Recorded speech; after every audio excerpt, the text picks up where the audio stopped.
Alright, so today we'll move on to our next form of government. Our previous two, we had democracy and we had republic. So if you remember, democracy was that one where every citizen gets to vote on every issue. And republic was where citizens voted for and elected someone to vote for them.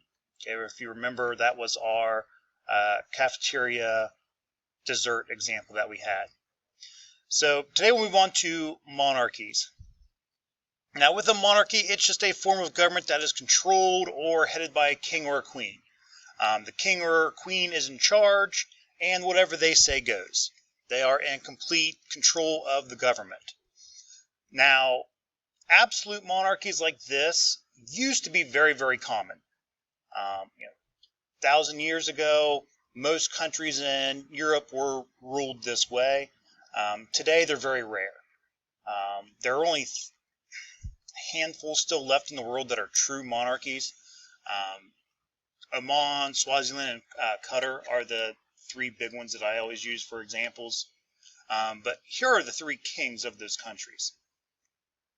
Now, I don't know about you guys, but they don't exactly look like, what I expected to see, what Disney taught me a king was supposed to look like. Okay, with a crown and jewels and sitting on a throne and all of that. So, the way that monarchies work today are a little bit different, but in order to become king or even queen in a monarchy, it is something that you have to be born into. You just can't fill out a job application and hope to become king one day. Not quite how it works. But power is always going to be passed down to the oldest son in that royal family. So your power is going to be inherited. So here's a really, really, really crude example of this. So ignore my little bad stick figure drawing, but up here the red represents our crown, that's our king. The blue are our males, the pink are our females. Okay, so this is our original king and queen up here. They have a couple children. So we have our princess here, our prince, our princess, and our prince.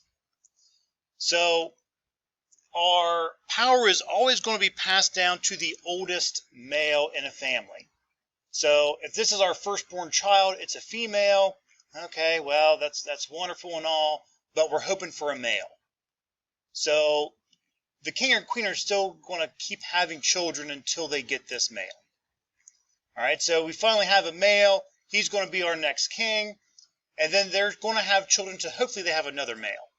Okay, the point of, or part of being in a royal family, you were expected to have plenty of children so that you had people to pass that power down to.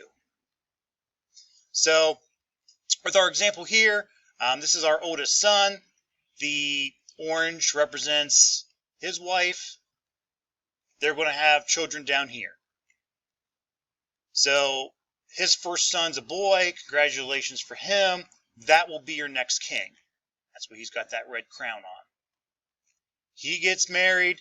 They have children. Well, his first child was a female. Okay, that's wonderful and all, but we're still looking for a boy to pass the throne on to. They have another child. Okay, it's going to be a son. He's going to be your next king. Now, all these other people that we have drawn up here, they're still going to be part of that royal family. And they're going to have a chance, or they're going to be in line to the throne. But like I said, it always goes to that oldest son. Example I like to use is the Lion King. Okay, if you've ever seen the Lion King, you've got Mufasa, you've got Scar, and you've got Simba. All right, to start the movie, you've got Mufasa as your king. He's got his son Simba showing him, hey, this is all going to be yours one day. And then you have Scar. Scar is Mufasa's brother. He really wants to be king, but he knows that he won't be. Okay, because his oldest brother is currently king, and his nephew Simba will be king after Mufasa. Alright, so what's he plot to do? What's he try to do? Jace?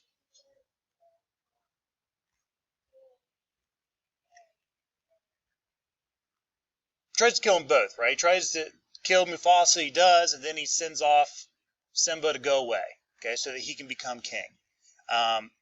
That's pretty much how that system worked. Unless you were that oldest son or the oldest son's son, you never really had a shot at the throne. Now, other kingdoms did it differently, and there were some cases where the female could become queen and all that. But for the most part, most of these royal families always tried to have males to pass it down to.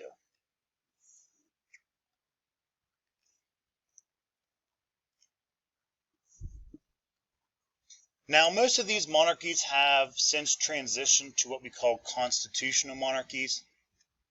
And that's where they still have that king or queen and that royal family, but there's a constitution that they now have to obey. So in most of these instances, the king or queen don't really have any power. They keep their status out of tradition. That country's always had a king or a queen. They've always had that royal family, so out of that tradition and culture, they stick around, but there's not a whole lot they can actually do. They might throw parties and they might host gatherings and things, but they're more like celebrities than actual kings or queens or leaders anymore.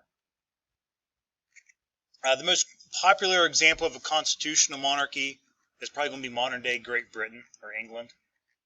I'm sure most of us have heard of Queen Elizabeth II. Now, again, she kind of looks like what you would think of when you think of an actual queen. Okay, she's sitting in her throne. She has her jewels on. She's wearing her crown. Looks really nice. Looks very powerful. Doesn't really have any power at all, though. If President Trump needs something, when he picks up the phone and calls England, he's not calling the Queen. The Queen doesn't really have any power to help him. He's going to call someone called the Prime Minister. Now, that Prime Minister, he's going to be the person that kind of controls something called Parliament. Parliament is kind of like their legislative branch in these constitutional monarchies. But in a constitutional monarchy, most people will elect their representative.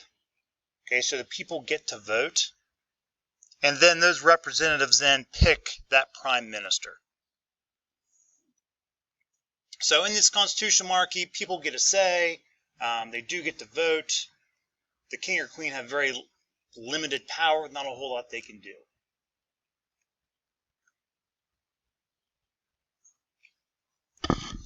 All right, next up is dictatorships.